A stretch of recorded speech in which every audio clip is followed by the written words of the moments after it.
Hot 97. Oh my gosh. So many of us follow you, Chakabars, on social media. We're such fans of you and everything that you do. Like, you just are a great spirit, great soul. You could see that you want like truly happiness for humankind. You want us to actually prosper. You want us to do well and become healthy. So how did you get such a big following?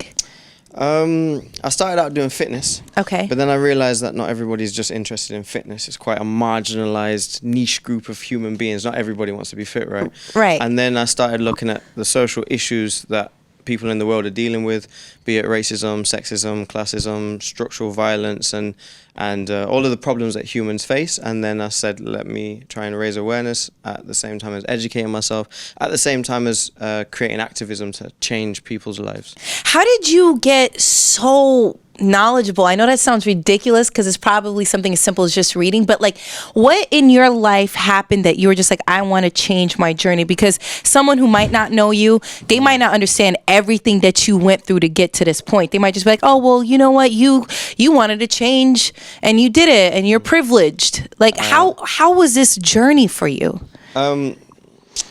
So I grew up in a poor sort of family background. We didn't have much money, and then from there I moved to a all European area. Me, my brother, and my sister. My family has Rasta influence, so we all had dreadlocks, but the area is very racist.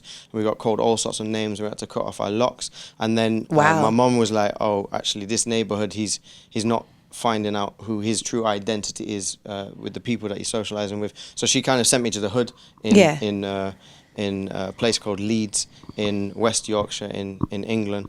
And so I went up there. Then I got into I fell into kind of there was a positive crowd because I was being educated. I went to a dance school, and that was all amazing. We were winning the carnival and all that sort of stuff. But at the same time, because I was trying to almost subscribe to the materialism and the capitalism and all of the things that I was told that I should be. So I should have money, I should have some sort of European garments to validate my existence. If it's not real Gucci or Fendi, then I'm not a real human, right?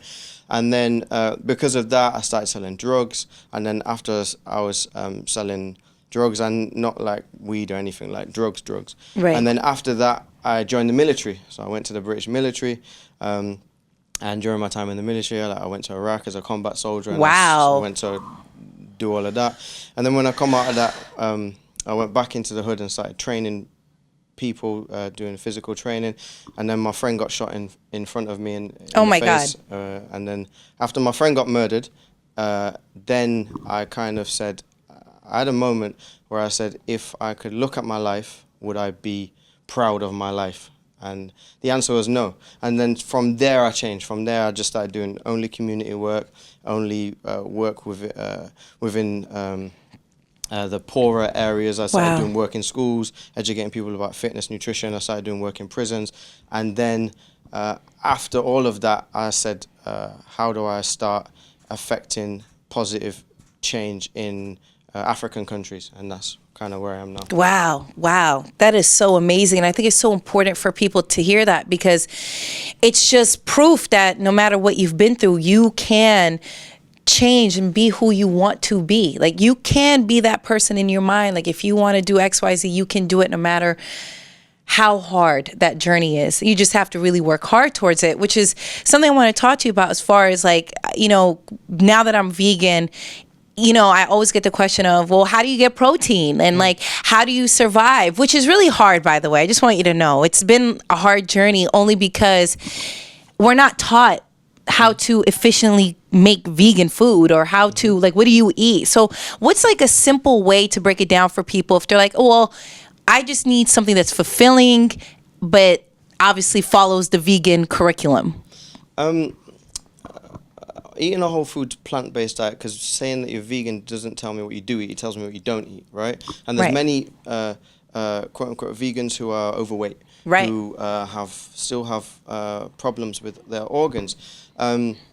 It is from my studying of Africans, Indians, who were, of course, some of the first people on the planet. It was one of the first diets. In fact, in ancient Kemet, in ancient Egypt, they used to give they used to pay people's wages in food, and they used to pay them in bread, vegetables, and, funnily enough, beer made from emmer flour. They never paid them in meat, so it shows that back in those days they knew that meat wasn't necessary. The way they work, nobody's ever heard of anybody with a protein deficiency, right? It was a myth that was created by a man called Edward Bernays, who is the godfather of PR, and he had a client who was the biggest pork and egg manufacturers, farmers in America, and they basically said, we want more clients. And so he created this thing where he wrote a letter to, I think it was 5,000 doctors, and said to them, is it better to eat a bigger breakfast in the morning? The doctors, of course, replied, yes, it is better to eat a big breakfast in the morning. And then, because Edward Bernays is the godfather of PR, next to the doctor's recommendation to eat a big breakfast in the morning, there was a picture of a bacon and eggs. And that's how people started eating bacon and eggs in the morning. That's it. It wasn't anything to do with science, right?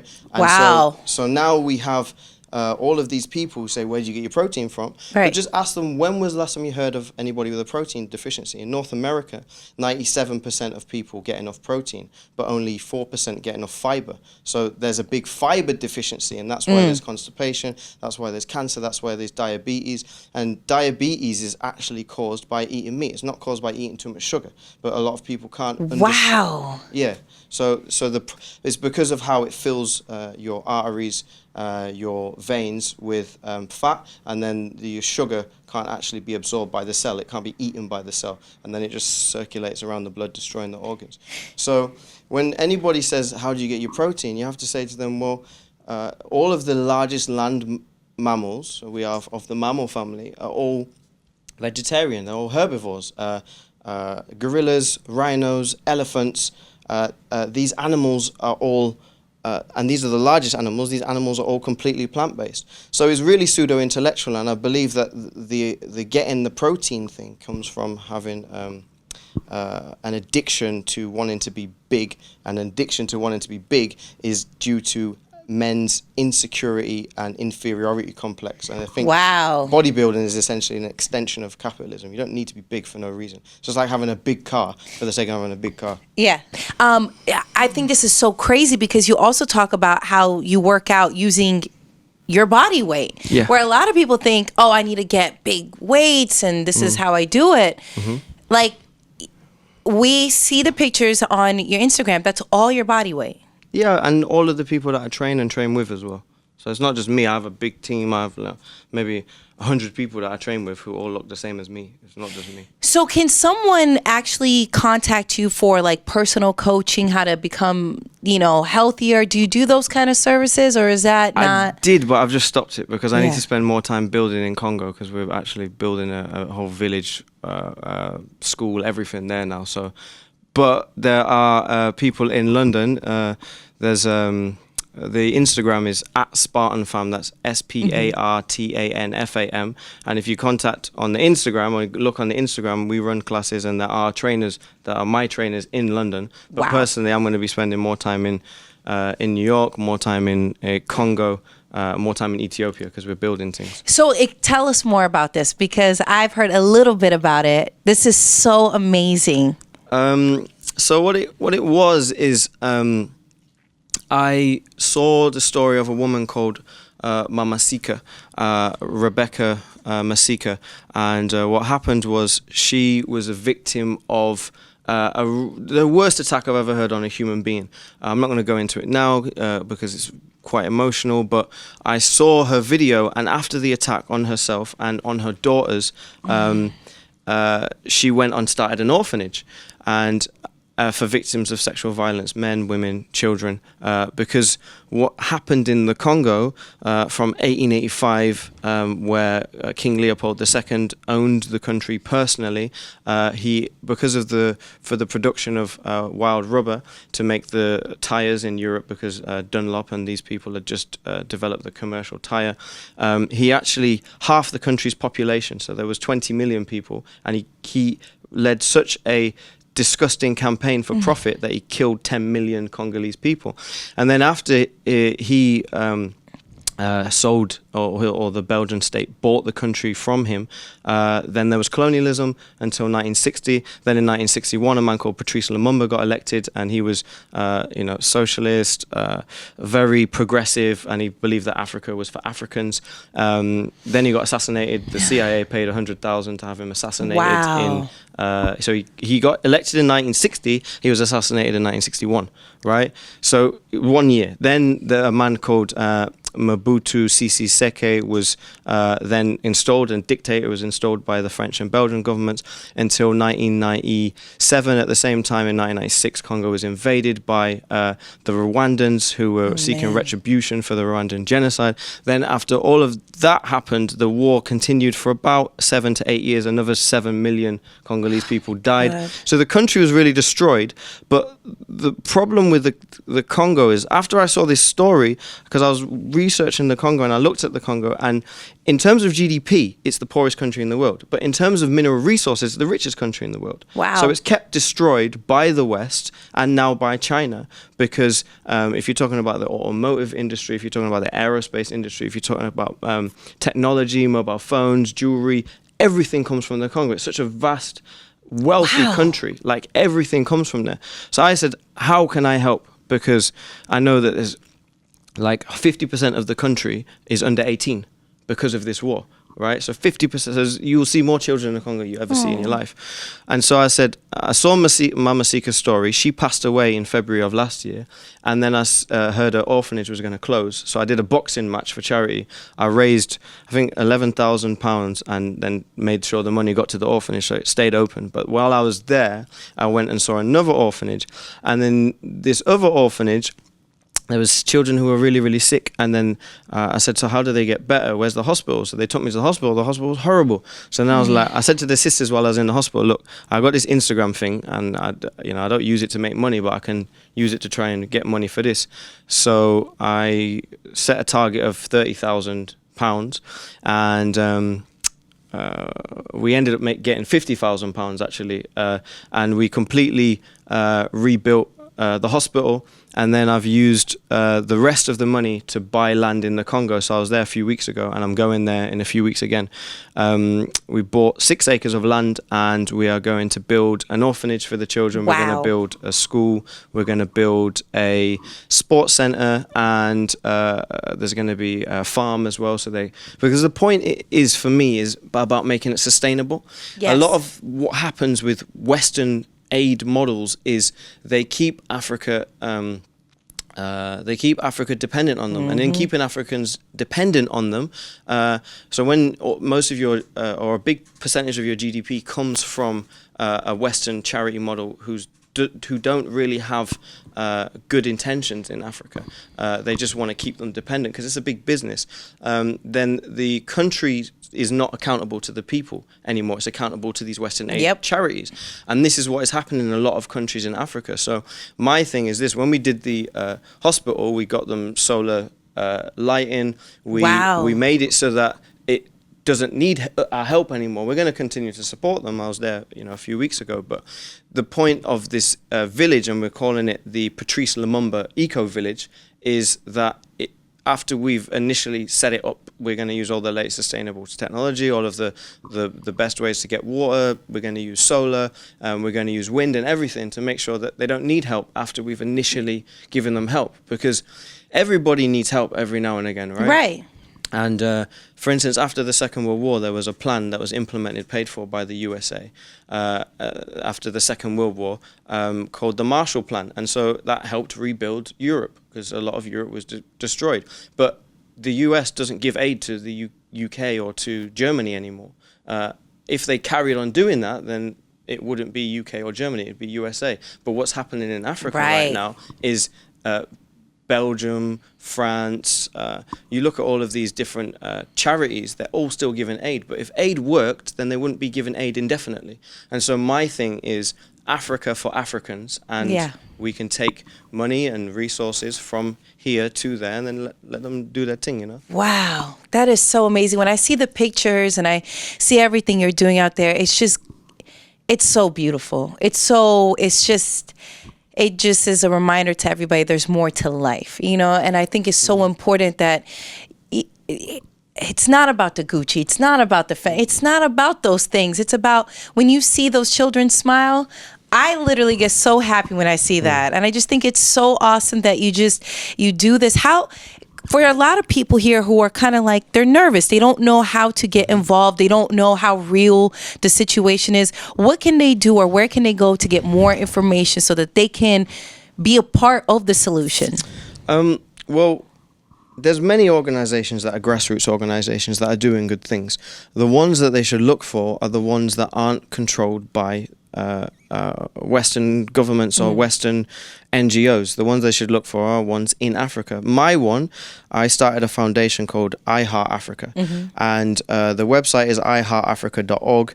And if people want to go and look on the website, then they'll see we're putting on the plan of what we're doing, not the full plan because it's massive, but an abbreviated version so they can see what they're doing, and then they just need to donate to our charity account, and they'll see the work get done. But one of the things I think people need to realize is that when we were taken to, my family's from Jamaica, Barbados, people in North America, people in Brazil, it's just a boat ride, It was just a boat ride that separated us. And when we were taken there, we were still trying to remain African. We were still trying to keep our culture and our heritage. Now what you have, because of, hate groups and religion and economic control by... for various reasons, you have all of these people trying to be European. You have all of these African people trying to be European. But an elephant born in a zoo in Brooklyn isn't, a New Yorker. It's an African elephant, Yeah. The same with an African lion born in a zoo in Brazil. It's still an African lion. Right. It doesn't matter whether it's in Brazil. And I think nationality and identity are different, and you have to be very careful where you blur the lines.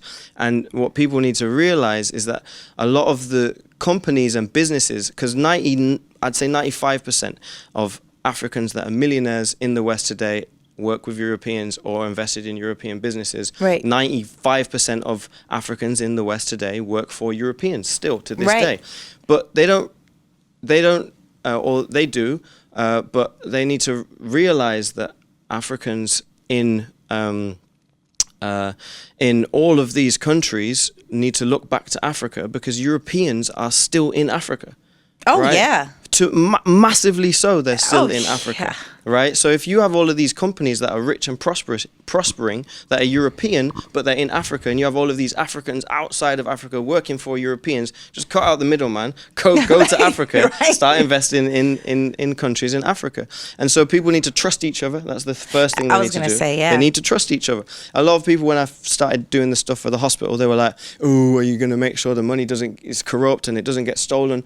But we have this image of Africa that wasn't created by Africans. It was created by Europeans and European media. So now you have a lot of people in African countries outside of Africa, like Brazil, like Jamaica. You have a lot of people in North America, in Canada, Right. who believe that Africa is corrupt, right? Yeah. But corruption can only exist with corruption. So if a country is corrupt, like Congo, but the corruption is able to spread to Belgium and France, then Belgium and France are corrupt as well. Yeah. Because they're the ones benefiting from the corruption and calling it corrupt at the real. same time.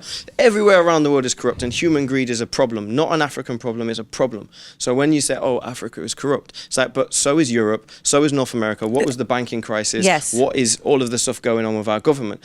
But Africa essentially, for me, countries in Africa, so let me not talk about it, it's a continent, let me talk about it. Countries in Africa have massive potential. Yes. An acre of land in the Congo, on average, is about $5,000 US. Wow. A whole acre, and everything grows there. And so people need to start visiting first, because you have all the people, I go to holiday to the Caribbean, I go to holiday to Thailand, I go to holiday to Brazil. Why are you not going to holiday to where you come from? You know, They're why have scared. you never exactly? They're scared, but they're scared because of what they're told. They're Yeah. not scared because they've been there and had bad things happen to them. Yeah. Personally, I was much more anxious about coming to North America than I was about going to Congo, because I saw what was happening with all of the people getting killed by the police. Yeah. And I was like, oh, okay. And they got away with it. And I was like, oh, okay. Whereas in Congo, you're not going to be killed because you're black. So that was one thing that for me was a beautiful thing, because I did not experience racism when I was there. So for the first time in my life, I didn't experience racism. In fact, in the area where the children live in Ngaba, a lot of them have never seen a European person, so they don't even have to think about that. But there's African problems, and I think that what we do a lot of the time is we internalize European problems because we live in close proximity to them, rather than say, actually, we have our own problems we need to sort out. And this whole all lives, all problems rhetoric doesn't get any one problem solved. And so I think it's very important that we solve African problems before we think about European problems as our own. Let them think about their problems and let us think about our problems and solve them. Because, when they're opening a bank, they're not like, oh, let me speak to all the Africans to find out if it's okay. When they're opening when you have Chinese people opening a whole business district, they're not like, oh, let's speak to the Africans. When you have Indian people, for instance, who want to open a temple for people to worship up, but it's for Hindu people. They don't say, oh, let's speak to the Africans and see if it's okay. They say, no, we're going to put our money together and do for us as we should. So now it's for us to do for us as we should. And there's nothing wrong with that. I think when people hear that, they take it like, oh, you're being racist, you're not including. It's like, no, it's about taking care. There's nothing wrong with taking care of your community. Everyone else does it. Of course. And it's only because they realize what United Africans means. It means they're not going to make as much money. Yeah. And it's time that we start putting our money together and making money and making moves for us, because it's very easy for people to go, oh, but that's racist, because anything that is pro-black is seen as anti-white, but that's not the case. In fact, white is a construct anyway. So anything that is pro-black is seen as anti-white, but that's not the case. Nobody says we are going to do this because we don't like Europeans. They say we're going to do this because we need this stuff. We need institutions, we need our own banks, and we need all of these things that every other community seems to have. But every time we do it, we're called racist for doing it as everybody else is doing it. And that in itself is racism. So I don't let people I don't let people, how do you say over here? I don't let people sass me. Yeah. I don't let people try and make me feel uncomfortable for their inferiority complex or for what they don't know. Because I'm responsible for what I say, not what they don't understand. How does someone learn more about this? Like, they're watching this and they're like, listen, Shaka, you have so much knowledge. You're well versed on everything. Like, how does someone even get involved? Like, they're just, they're somewhere in the middle of America and they're just like, I want to learn. I want to be knowledgeable. What do they do? What are the first steps, I guess? Or if you have recommendations on like, well, these are the first 3 go-to books to learn so that you could get well informed about everything that's going on around here. There's a good book called Blueprint for Black Economics, Blueprint for Black Power. That's a good book. There's another book called Destruction of the Black Civilization by Chancellor Williams. There's another book called let me think. Are you talking about history? You're talking about current politics? Yeah, like both. Like, what is someone who's first learning this and they're like, the fact that we're talking about obviously Africa and the whole colonization. Like, how do they start to? Destruction of the Black Civilization is a very good book to start off with. How Europe Underdeveloped Africa by a man called Walter Rodney. That's a very good book as well. I think people need to start. African people need to start. Thinking about themselves as African first, because the only thing that separates me and you, as I said before, is a boat ride. Right. That's the only thing that really separates us, right? But we see each other as American, as British, as all of these things that we're not, right? Because we're not. What did Malcolm X say? He said, we didn't land on Plymouth Rock. Plymouth Rock landed on us. Real. Right? Yep. And once you start to do that, then you can start to look at African spirituality. You can start to look at African holistic health. There's a very good book that everybody should buy. It's called African Holistic Health by Dr. Layla Africa. And one of the things he says is, without a revolution of health, there's no revolution of consciousness. Because if you are putting genetically modified rubbish, sugar, trash into your body all day, every day, then you're not going to be able to think like a normal human being if you have a system that's not normal. As soon as you start... So my mind, when I became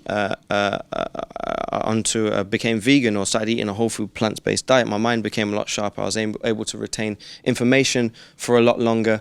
I was able to be more intuitive once I started that, and I noticed that sort of almost overnight. When I was eating all of these hybridized, cloned, filled with sex hormones, steroids, and cholesterol animals and byproducts and fake food products, my mind was slow. I was sluggish.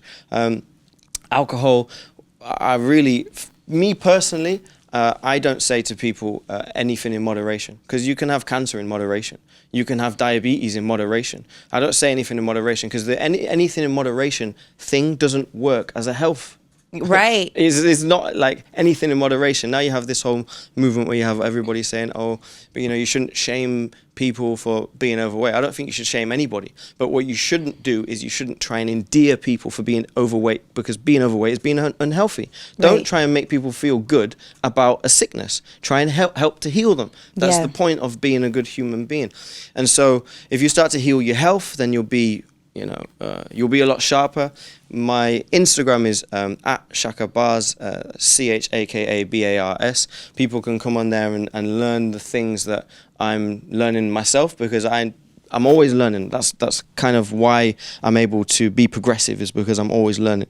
And I think one of the main things that people can do now today is they can donate, and then they can, because the reason we need people to donate soon is so we can get the accommodation built, so that people can come over and volunteer.